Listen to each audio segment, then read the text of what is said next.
Aleksandar, so welcome.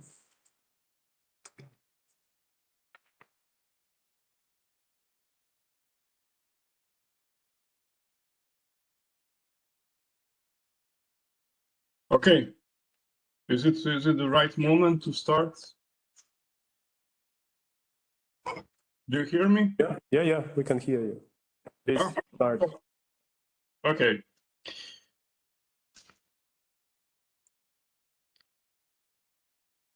So it might not be a usual way of organizing a presentation, but today I will share with you my own doubts and hesitation and questioning on the relevancy of numerical and non-numerical information applied. Excuse me.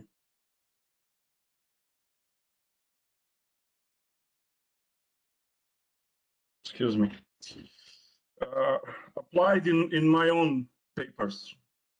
So in terms of the structure of the presentation, first I will provide a short overview of quantitative and qualitative methodologies applied to housing rental issues. Then I will point out the strengths and shortcomings of my own approach. And finally, I will draw general conclusions on the relevance and feasibility of Leximetric and qualitative approaches to the first and second generation housing controls. So regarding the econometrics and leximetric approaches to the phenomena of housing rent controls, I think we can surely rely on an excellent paper by Kolodolin and Pfeiffer published in 2021, where they explained almost everything. So the benchmarks, variables, binary and non-binary approaches to leximetrics and the advantages and shortcomings of these approaches. I add here also several recent works based predominantly on qualitative analysis, or what is usually referred to here as a narrative approach. And I think we also have, and we have to underline that we also have several works that try to combine this statistical and this scrutinize analysis in terms of the narrative sources. For instance, in the forthcoming paper by Aurora Ianello, and in a paper by Kolodilin and Miletić, published in 2018. So among my own papers, and I have to stress that I'm an ordinary historian, only accidentally I stumbled into these economic topics and econometrics and leximetrics issue. I've never been trained in either economics or statistics. So basically, I was trained only in this narrative description or descriptive analysis based on the narrative sources. And here you can see some 7 of my works. I started experimenting with leximetrics in 2009 in my PhD that I defended in EUI Florence, where the title was Retreat from Market Economy, and one of the chapters was dedicated to the housing rent control issues in East, Central, and Southeast Europe. So I applied in this chapter. I applied both narrative analysis and also econometrics and leximetrics. In my work published in 2013, where I tried to place to broaden the scope of my research to the whole of Europe, I applied Leximetrics. I didn't apply any of econometrics, but I applied also this good old qualitative analysis that we historians are actually capable of doing. But then when it came to issues of, for instance, abuse of the tenancy rights or the political context of the housing rental control, or the interest group context of these associations of the tenants and landlords.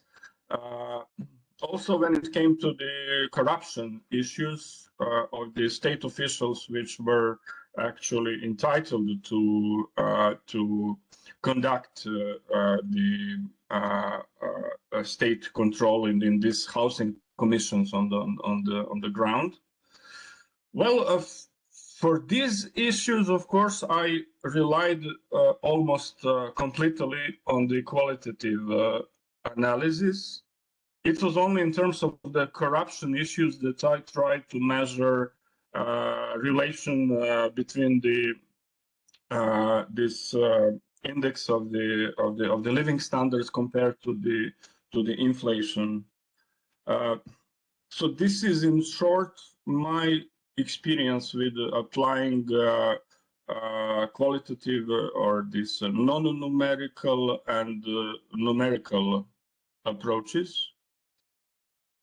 And I will come up to conclusions later. But first, I will explain in short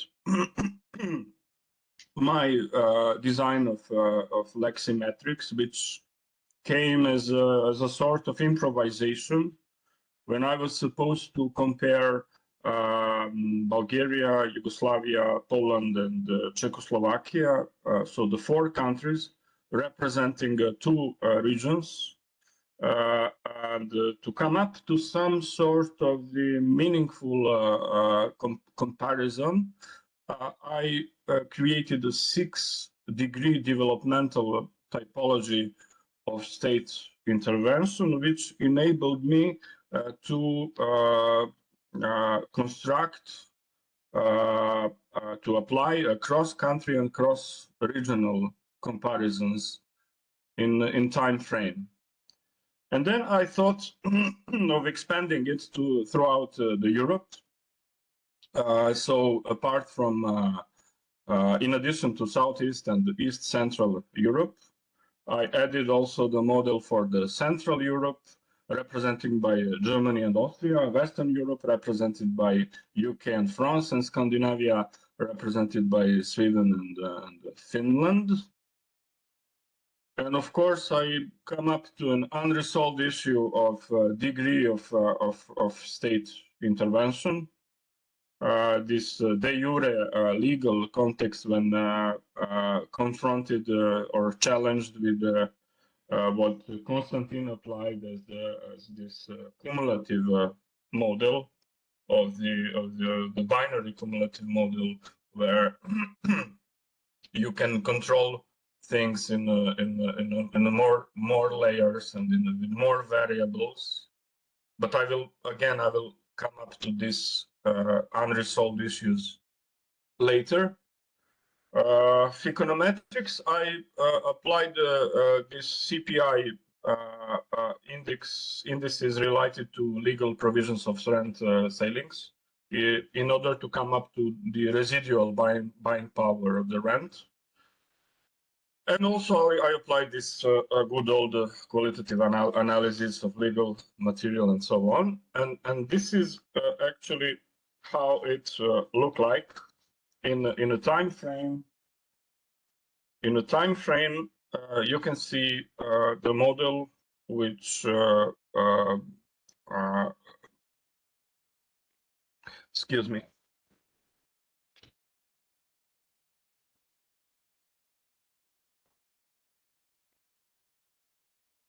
Excuse me. You can see the time frame that goes from 1914 to 1938, and you can see here developmental stages ranging from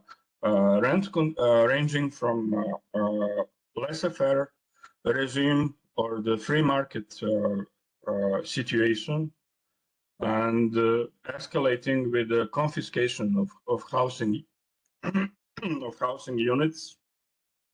That happened only in the Soviet Union.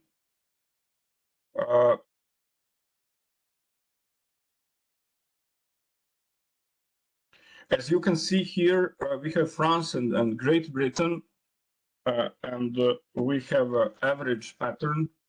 Average pattern is actually the medium pattern in between these two state units, actually representing Western European pattern of the state intervention. And then I did the same for the Central European developments with Germany and Austria. You can see on a more complicated pattern of the dynamics, and you can see that the requisitioning was actually the high point of the state intervention in this region of Europe. So apart from Soviet Union, confiscation has never been actually recorded throughout Europe. So you can see here a more complicated issue of the Southeast Europe with all the state predecessors, so like Serbia, Croatia, and then Bulgaria, and then Yugoslavia. And you can see that these states managed to return to laissez-faire regime in 1926 and 1929. We have also the same complicated situation with East Central Europe, with all these state predecessors belonging to the empires, the Russian Empire, the Austro-Hungary, the German Empire, and you can see also the intensity of requisitioning, which was actually the high point in the economic periphery of Europe, was very much intense here. And then we can make this completely overall assessment of throughout European regions, so that we can make this cross-regional comparison of the intensity of the state intervention based on these 6 consecutive degrees of the state intervention in housing rentals.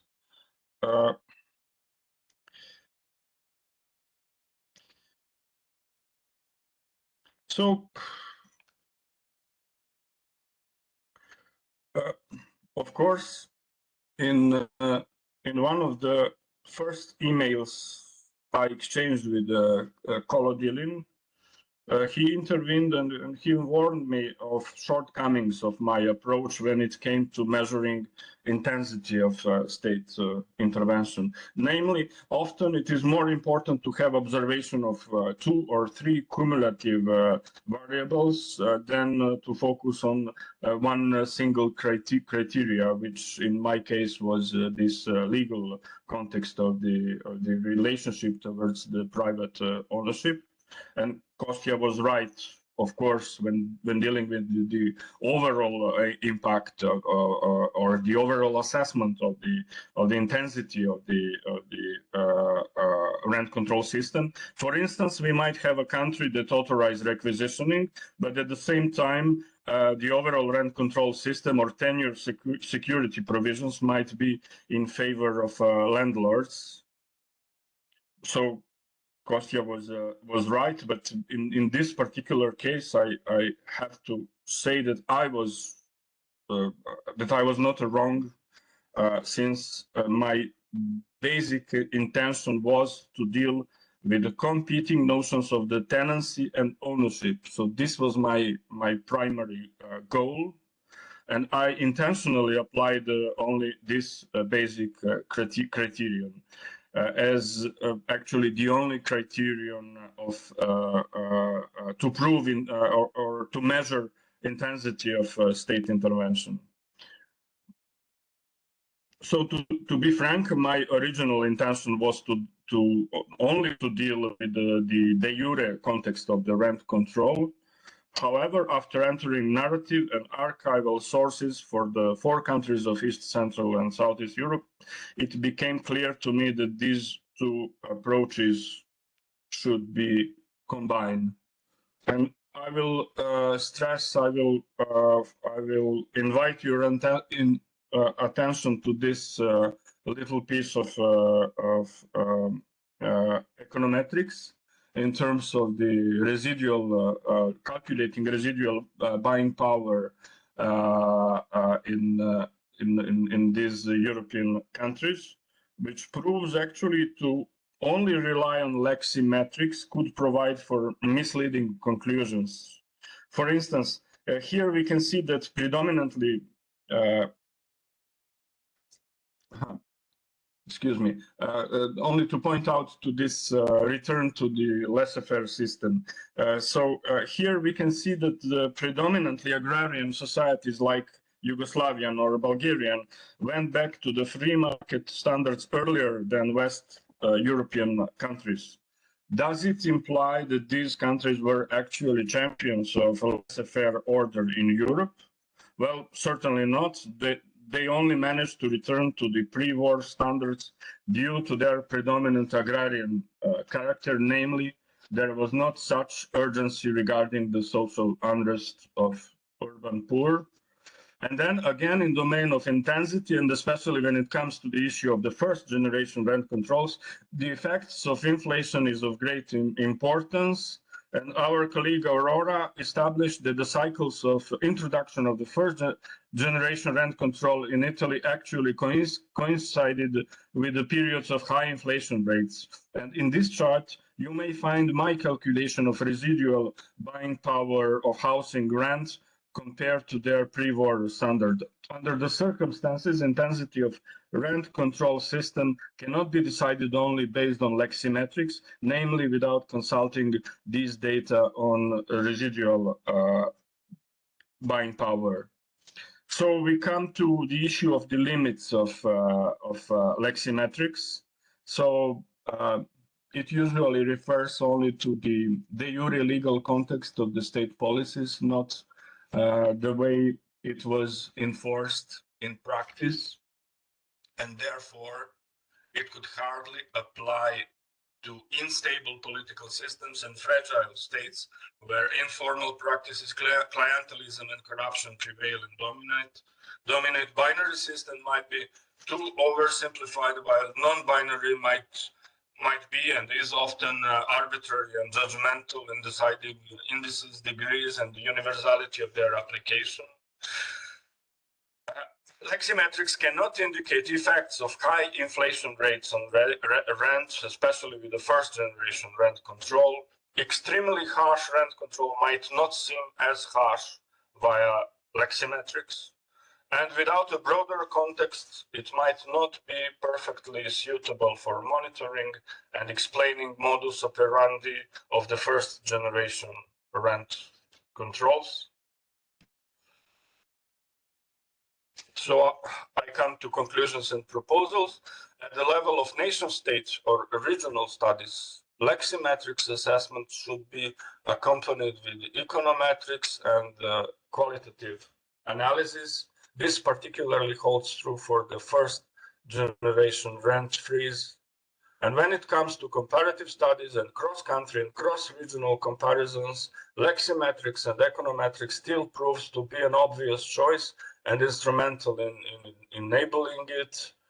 Collodialin's binary model based on cumulative observation of 3 variables is certainly a high point of applied Leximetric throughout the time and space. But going beyond the Leximetrics, we might also seek for complementary methods on quantifying phenomena related to the enforcement of the de jure legislation. For instance, for the abuse of tenancy rights, corruption of state officials, bypassing regulations. For instance, what we heard yesterday from Maya Mark, her account on key money practices and how widespread and how what was the level actually of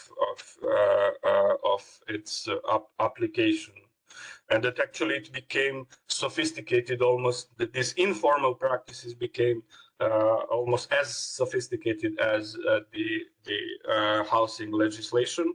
And at the end, regarding the first generation rent controls, one might also think of econometrics of a parallel black market of trafficking in tenancy rights and racketeering in housing rationing. Some sort of the political economy of the black market already exists, so we might try to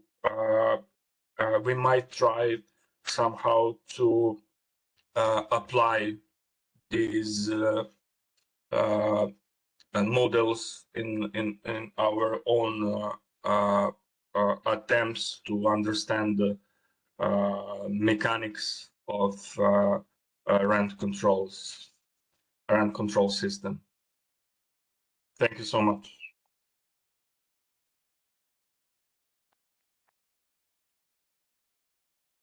Thank you, Aleksandar. Are there any questions or comments or whatever?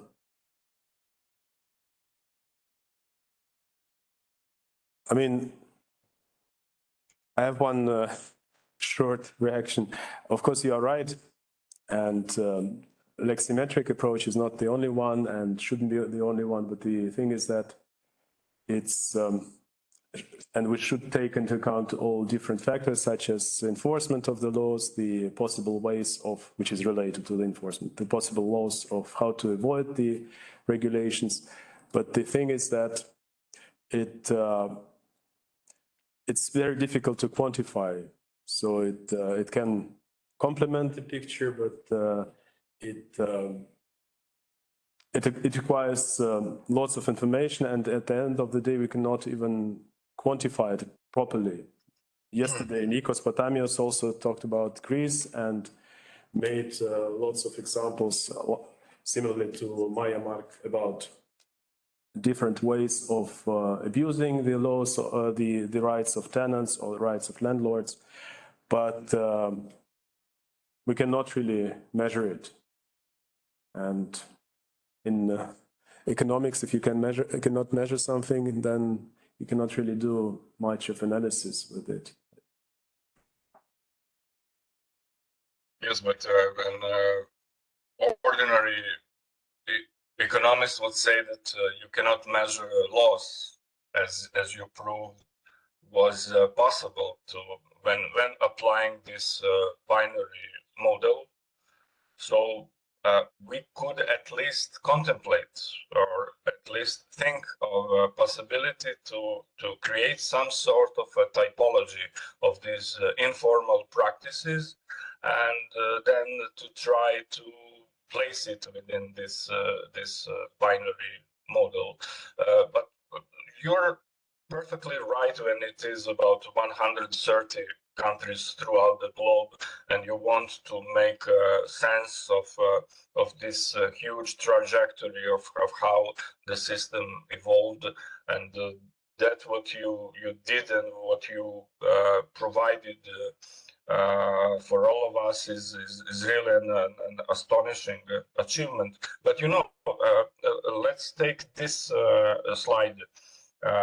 Here, I understand what was going on in Southeast Europe and East Central Europe. Why? Because I could control all the narrative sources, archival sources, even the memoirs and life accounts of ordinary people, newspapers, and so on. And for the Central Europe, Scandinavia, Western Europe, I relied on material gathered throughout the literature or in accounts provided by International Labour Office. So I did not read through the text of the legislation through the laws. I only gathered the information. In International Labour Office would inform that this or that legislation was halted, and then this was an indication for me. But with no knowledge of what was going on this level of the nation state, their inner dynamics of which includes also the politics, the social the social commotion.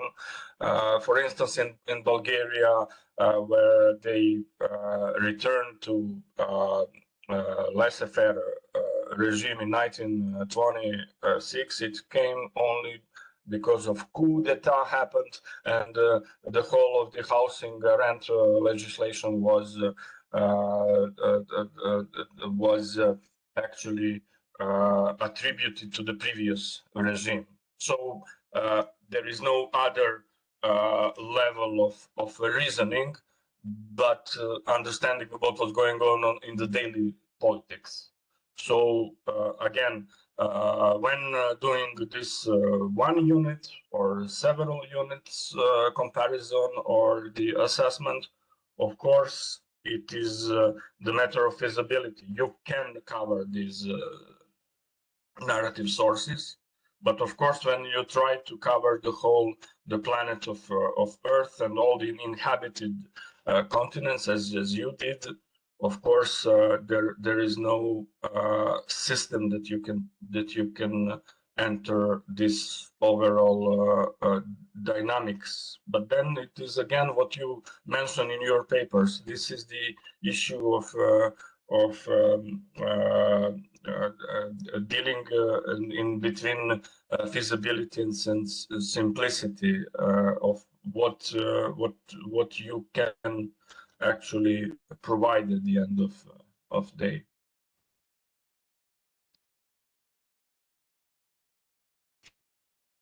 Can you hear me? Yeah,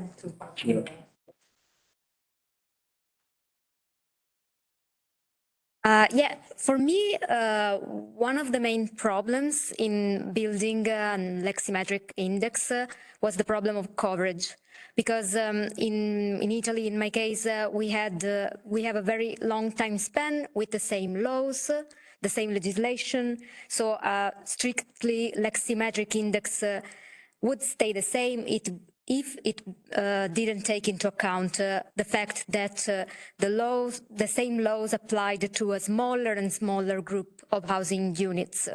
So maybe I didn't then look too much into that. I didn't really try to understand how to build an index that would take these into account, and then I didn't build the index. I just decided not to do it.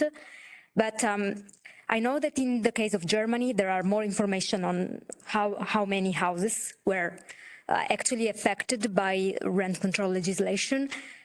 I just didn't know how to avoid building an index that for a long time span would remain the same, just a horizontal line, while actually the control was really decreasing because it affected a very small portion of housing units.